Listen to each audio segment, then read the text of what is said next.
cần lâu đi ta Adonai cần khăm muôn na nâng cần và suy tu ca lên người đầm na ang kha y ti đầm căng ngài Hallelujah âm minh thiêng lim cần phá ca nhìn là thar min tệ vangin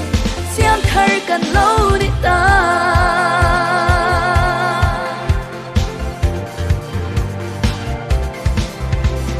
ba thiên đê kim xiêm tu chu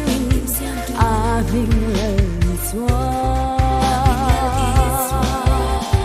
cha toán lung vì ghét ta đi him na có vui chu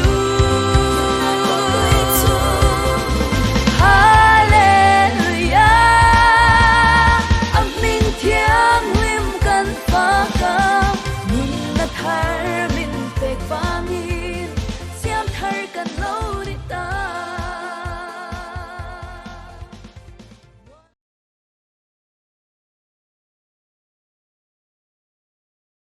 BYD ten sport kan nei na piang kan ha ka ne na kan chan puya chak na kan chan pui zel thei nan chu pui BYD fai che jersey zani na lom takin lam pai so king kan tlang sare atunga hian kan BYD ti le jersey number ong ke kor tel lo ni ke